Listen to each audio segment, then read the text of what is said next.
間は16時30分となりました。後半はエイジアンのコーナーに移りたいと思います。後半も引き続きお付き合いください。またご意見ご感想質問などはメールで受け付けております。メールアドレスは fm@761.jp、ファックスは 0829310760 です。メールファックスどんどんお待ちをしております。はい、それではエイジアンの栗林さんにバトンタッチいたします。はい、ご苦労様でした。はい、本日のゲストは改めて言うまでもないんですが、はい、ミスターコーディネーターミスですね。はい、ミスさんです。大丈夫です。後半もよろしくお願いします。はい、改めて自己紹介をお願いします。はい、韓国のソウルから参りました外国人支援コーディネーター多文化共生マネージャーユンと申します。よろしくお願いいたします。よろしくお願いします。私も長いお付き合いなんですけどもね、ご主人あるいはお子様にもね、みんな、親しくしてもらってますし、ありがとうございます。お母さんにもお会いしたことがありますね。そうですね。ご夫婦ともにね、修道大学の留学生でしたけれども、ユンさんは広島大学院のね、卒業された後に、通訳とかね、韓国語教室などを続けられて、私も留学生会館からのご紹介で、ユン先生の下で韓国語を学びました。その割にはあれなんですけど、優秀な生徒さんでした生徒です。一方ですね、外国人支援のボランティア活動にも参加していただいてですね、エイジャンの副代表として支えていただいております。エイジャンが今日あるのはもう一重にね、ユン先生、ユンソン仙人のおかげですわ。あにえよどういたしまして、どういたしましてです。はい。まだ言いたりかもわかりませんが。いえ私も栗林さんにお会いしてからもう10年になりました。本当にね、もう年を取ってしまってね。でもこういう関係がね、つながったことは本当に力強いと思います。それでは早速ですけどね、ユンさんのリクエスト曲をね、そうです。ありがとうございます。紹介お願いします。こちらはソン・ソーヒさんのアルムダウンなら美しい国です。皆さんどうぞ。どうぞ。How to 日本暮らしでしょうか。ということで今の美しい国ね、韓国語をね勉強したらわかるということで、ユン先生の下でぜひ八カ国際協力課に問い合わせをお願いいたします。じゃあHow to 日本暮らし、いつものようにですね、在留外国人と皆さん、関係者の皆さんに役立ちそうな情報をかいつまんでお知らせをします。まず、広報、今回も3月号ね、これは各家庭に無料で配られてるんです。この2ページ目ちょっと見てくださいますか。これ肝心なんですよ。この時期ね、転入、転出、転居の届け出、これ怠っていくと在留外国人はね、在留資格を失うと極端に言えばね、そういうことがあるんですね。ぜひぜひ早めにですね、市役所の窓口へですね、行って手続きをしていただければと思っております。それからですね、マイナンバーカードとか在留カードをね、持って行ってくださいね。ちょっと難しい時には外国人相談センターですね。市役所すぐそばですので、ご連絡いただければですね。そうですね。その点は便利ですよ。8回でね。次に15ページ、これ15ページっていうのは一番後ろの方なんですね。なんでか言ったら、ここにはね、相談の窓口がいつも書いてあるので、ご紹介をしています。暮らしの相談で、また下の方にですね、市のホームページの公式、そして公式 LINE、YouTube などの QR コードもね載ってますよ。だから広報のね一番後ろのページを見たらですね、そこから QR コードで入れるということをぜひ、覚えておいてください。これ今動画撮っておりましたので、QR コードですね、こちらの方にですね、ドカーンって表示されますので、スマホとかで読み込んでもらったらと思います。市のね、ホームページ見るとですね、一番上のところにね、ランゲージという言葉があります。そこのマークをね、押すと多言語翻訳で広報を見ることができると。こういうこともお知らせをしたいと思います。すごい素晴らしい。次にですね、最後にこの広報の最後のページね、裏表紙ですね。これがまたね、ちょっと私も紹介をしたいんです。この裏表紙見てくださいね。ここにね、地域支援員これ廿日市独自のね地域支援、これ6人いらっしゃるんですけどもね、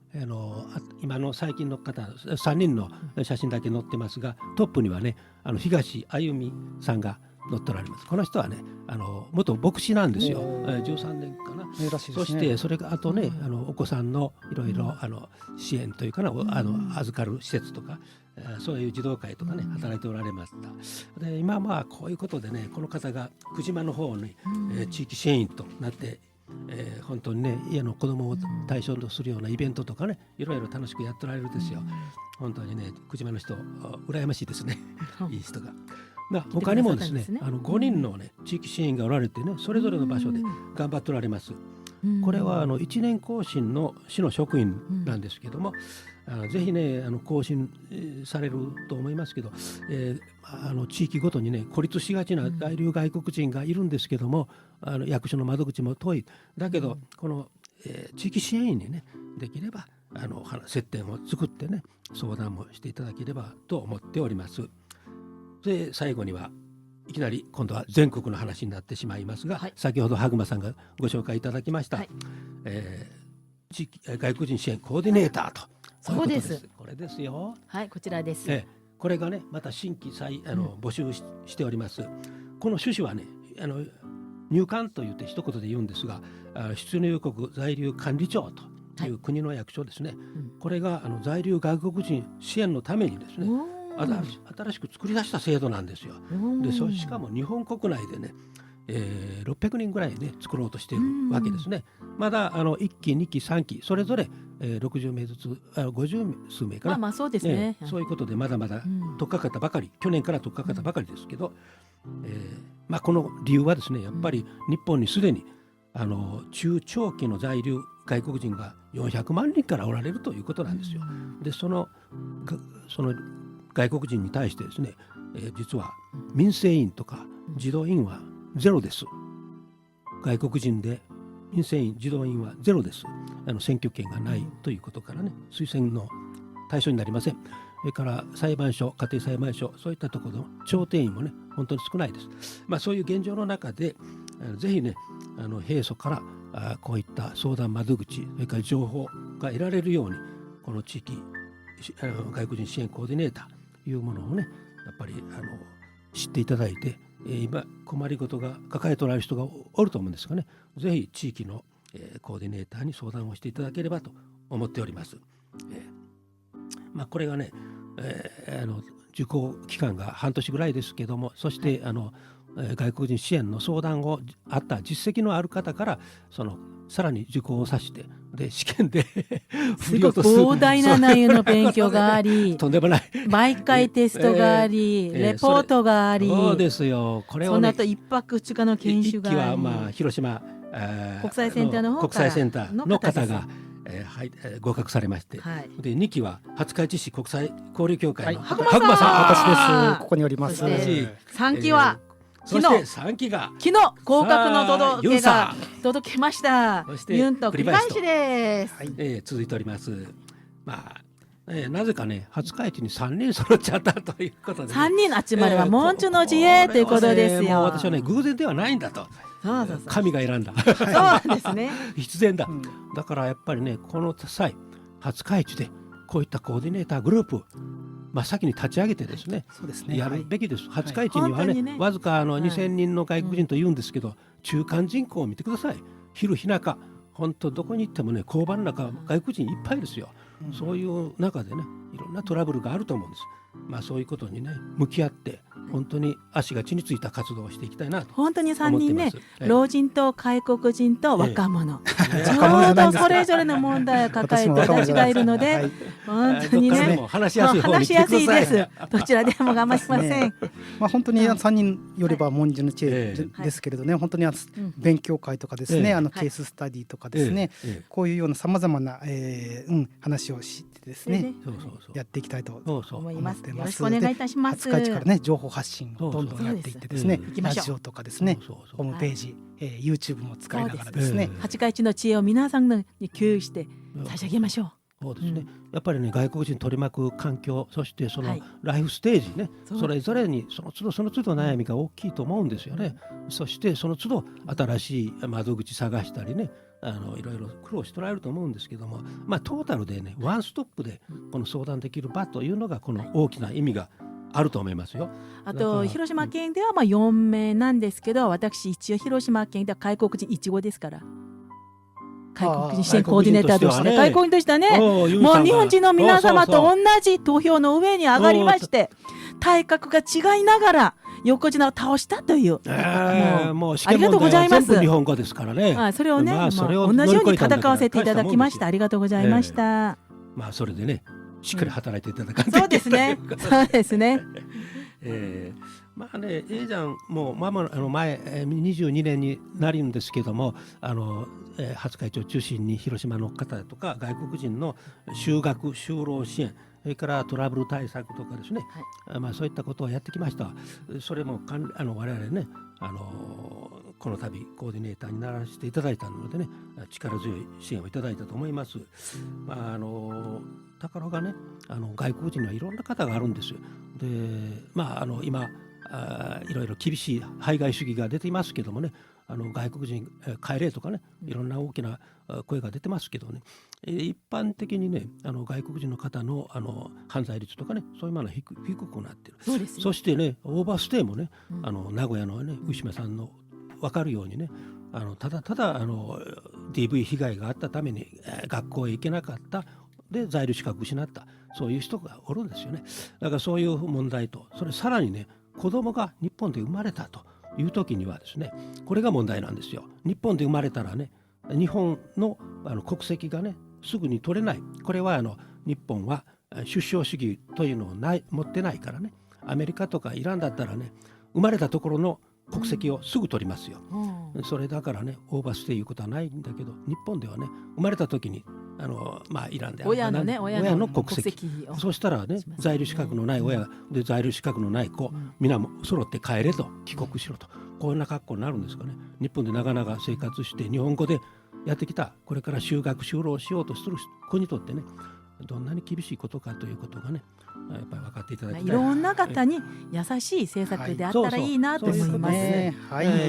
おおらかなね、本当に共生社会、日本、その中の代表者広島。あと日本人の学校でもなんか無国籍の子もいるわけじゃないですか。なのでそれぞれに合ったそれぞれの政策をね、してくださればと思っております。はい、ありがとうございました。そういうことでですね、長年活動されたエイジアンの実はですね、テーマソングを次はかけたいと思いますので、エイジアンテーマソング、ちょっと説明してくださいますか。それね、これAI で作って AI ですごいですよ。エイジアンのね理念とかですね。はい、それではよろしくお願いします。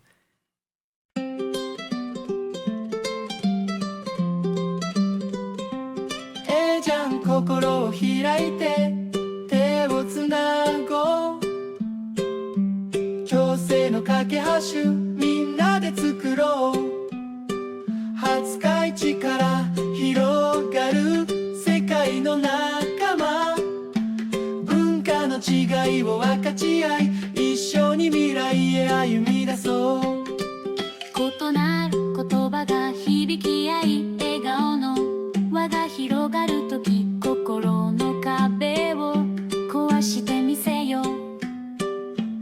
手と手を合わせれば道は開ける、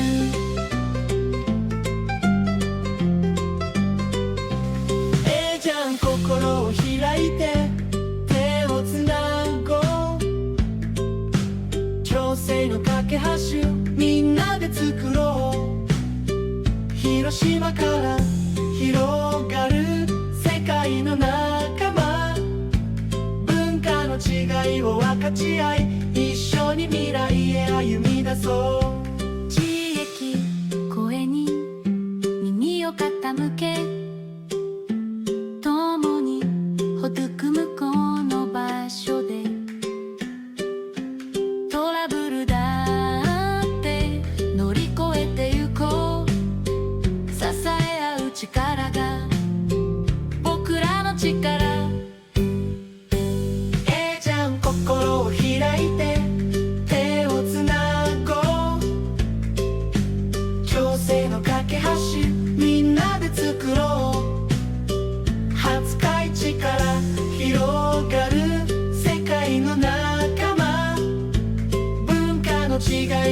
かち合い一緒に未来へ歩み出そう。いろんな夢が交差する場所であなたと私がつながる。困難を共に乗り越えて新しい風を感じながら、じゃん心を開いて手をつなごう。共生の架け橋みんなで作ろう。広島から広がる世界の仲間、一緒に支え合い困難を乗り越え未来を明るく照らしてゆこう。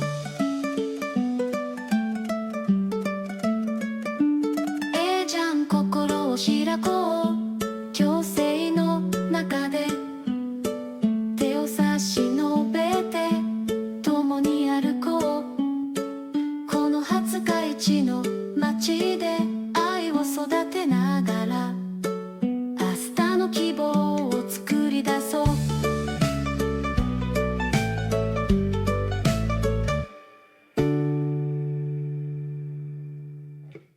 広島で広島でええじゃん。はい今のもね、ユンさんの声なんですがはい生の声で生の声で最後なんか言いたりなかったことをそうですね。今まで留学生として日本に来日いたしました。その後留学生の夫と結婚しまして、留学生の妻になりました。その後日本で子供を産んで育てながらいろんな試練もあって乗り越えてまいりました。今、今日、明日から私は支援される側から今度支援していく側にもうちょっと支援はしてきたんですけど、本格的にもう国の方からそうですね、あなたはお墨外付きが国人支援コーディネーター、はい特に広島では外国人1号と言われてますから、はい次の2号3号をね、はい、ちょっとそうねはい、ぜひサポート徹底ね、してあげてくださいサポしていきたいなと思って、この資格はやっぱりなんか日本人の皆様が外国を支援するために必要なんですけど、外国人の方が自分の目線で自分が経験したこと、それを自分のえ経験に基づいてまた支援していくと、えそれも素晴らしい、はい、タイトルになっていくのではないかなと思っております。私のみならずこれに関心がある外国の皆様、試験は日本人同様です。頑張れば私のようにできます。気合い入れて、はいやって合格点ギリギリで合格しましたからいやいや皆様ぜひ立派なもんでした。いえいえいえいえ、ありがとうござはいいました。頑張りましょう。今ねユンさんもおっしゃったようにね、在住外国人の中にはねいろんな能力持っておられる人、潜在能力持っておられる、それがねあるということ、そしてそれを引き出すということがね日本のためにねどんなに強い支えになってくれるかということを知ってほしいですよ。今ね私でも介護とか福祉の現場へね外国人のねいろんな方を今紹介しようとしてるんですけどもね、本当に皆さん熱心にね取り組んでいるし、受け皿もできようとしてるんです。こういうことをねこれからもこうやっていきたい。とにかく廿日市からね、とにかく全国にね向けてスタートできる。なんでならこの間羽熊さんが話を聞かれたんじゃないかと思うんですが、冠高原、はい、36,000年前のですね、はい、ね石器が、はい、日本で最古の石器が、はい、廿日市で生まれ廿日市発見されたじゃないですか。廿日市から声を出しましょうや。そうですねそうですね。あとおっしゃったように今回の放送はコーディネーター3話からの出陣式となりました。おーね、視聴者の皆様、ぜひエージャンへ、廿日市国際協力業界へ、あと FM 廿日市へ、はい、ぜひお声寄せてください。はい、では羽熊さん、はい、どうぞ。ということでですね、本当にですね今廿日市っていうのがですね盛り上がってますね。特にもともとそのですね、姉妹都市、はい、交流ということで、ニュージーランドとかハワイ島とかもあるんですけど、そもそもやっぱり宮島っていうものが世界遺産ですよ。そうですよ。で世界中から人が来るっていうので、それをおもてなしするっていう、そういうなんかこう土壌があるのかなっていう国際都市であるんですね。で